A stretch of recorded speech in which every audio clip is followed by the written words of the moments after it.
All things are man's, and he chooses that which he will have. Today he chooses in ignorance, tomorrow he shall choose in wisdom. He shall work out his own salvation, whether he believes it or not, for he cannot escape himself, nor transfer to another the eternal responsibility of his own soul. The Heavenly Life by James Allen. Chapter 1. The Divine Center.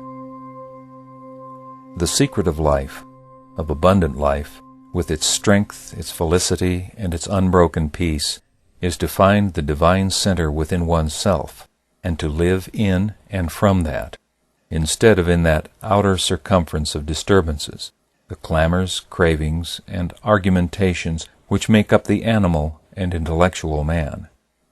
These selfish elements constitute the mere husks of life, and must be thrown away by him who would penetrate to the central heart of things, to life itself. Not to know that within you that is changeless and defiant of time and death is not to know anything, but is to play vainly with the unsubstantial reflections in the mirror of time. Not to find within you those passionless principles which are not moved by the strifes and shows and vanities of the world is to find nothing but illusions which vanish as they are grasped. He who resolves that he will not rest satisfied with appearances, shadows, illusions, shall, by the piercing light of that resolve, disperse every fleeting fantasy, and shall enter into the substance and reality of life. He shall learn how to live, and he shall live. He shall be the slave of no passion, the servant of no opinion, the votary of no fond error. Finding the divine center within his own heart, he will be pure and calm and strong and wise, and will ceaselessly radiate the heavenly life in which he lives, which is himself. Having betaken himself to the divine refuge within, and remaining there, a man is free from sin. All his yesterdays are as the tide-washed and untrodden sands. No sin shall rise up against him to torment and accuse him and destroy his sacred peace.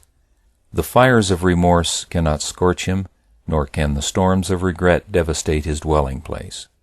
His tomorrows are as seeds which shall germinate, bursting into beauty and potency of life, and no doubt shall shake his trust, no uncertainty rob him of repose. The present is his, only in the immortal present does he live, and it is as the eternal vault of blue above which looks down silently and calmly, yet radiant with purity and light, upon the upturned and tear-stained faces of the centuries. Men love their desires, for gratification seems sweet to them, but its end is pain and vacuity. They love the argumentations of the intellect, for egotism seems most desirable to them, but the fruits thereof are humiliation and sorrow. When the soul has reached the end of gratification, and reaped the bitter fruits of egotism, it is ready to receive the divine wisdom and to enter into the divine life. Only the crucified can be transfigured. Only by the death of self can the Lord of the heart rise again into the immortal life, and stand radiant upon the olivet of wisdom. Do you have trials? Every outward trial is the replica of an inward imperfection. You shall grow wise by knowing this, and shall thereby transmute trial into active joy, finding the kingdom where trial cannot come. When will you learn your lessons, O child of earth? All your sorrows cry out against you. Every pain is your just accuser, and your griefs are but the shadows of your unworthy and perishable self. The kingdom of heaven is yours.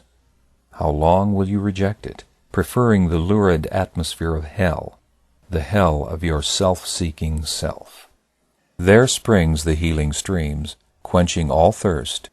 There bloom the immortal flowers, carpeting all the way with joy.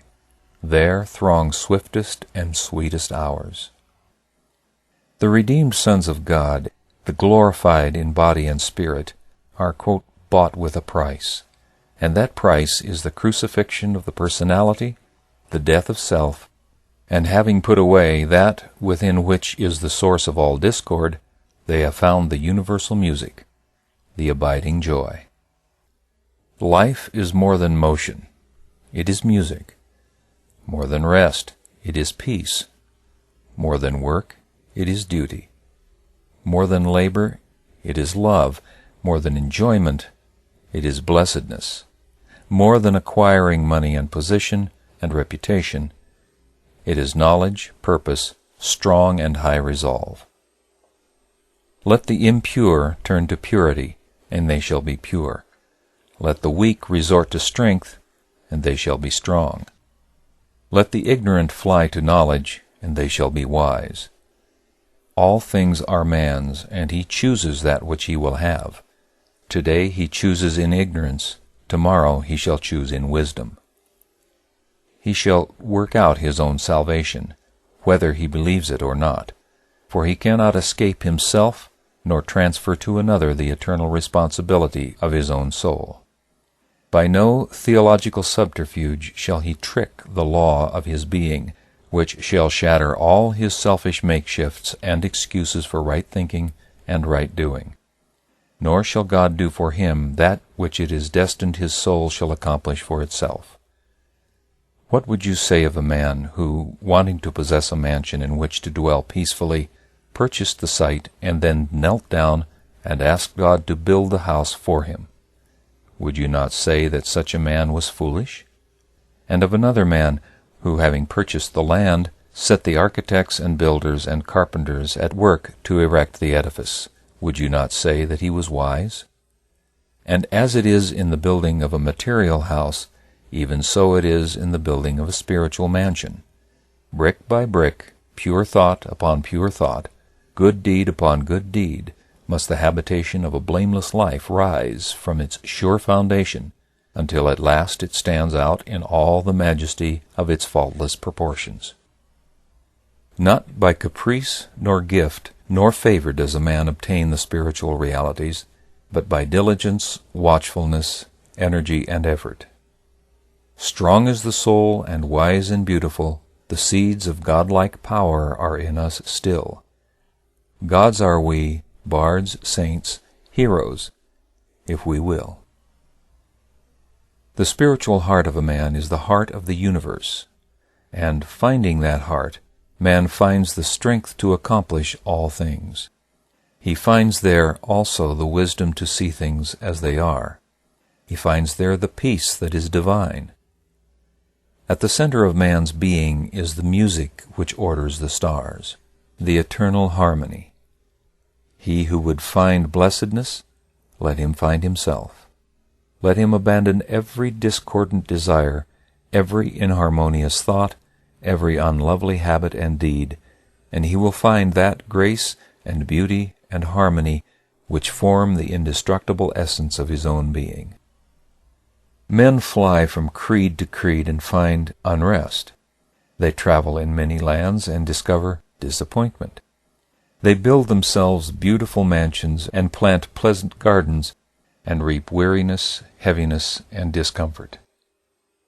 Not until a man falls back upon the truth within himself does he find rest and satisfaction. Not until he builds the inward mansion of faultless conduct does he find the endless and incorruptible joy. And having obtained that, he will infuse it into all his outward doings and possessions.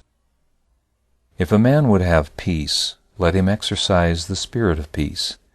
If he would find love, let him dwell in the spirit of love. If he would escape suffering, let him cease to inflict it.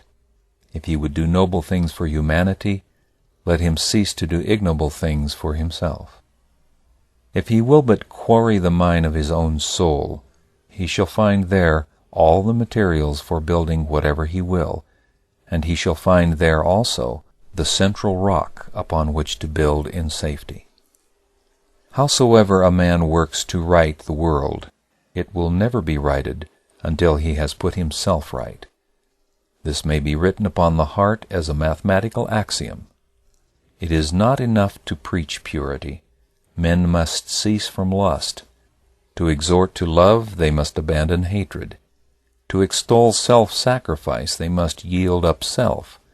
To adorn with mere words the perfect life, they must be perfect. When a man can no longer carry the weight of his many sins, let him fly to Christ, whose throne is the center of his own heart, and he shall become light-hearted, entering the glad company of the immortals. When he can no longer bear the burden of his accumulated learning, let a man leave his books, his science, his philosophy, and come back to himself, and he will find within that which he outwardly sought and found not, his own divinity. He ceases to argue about God who has found God within. Relying upon that calm strength which is not the strength of self, he lives God, manifesting in his daily life the highest goodness, which is eternal life. End of chapter 1.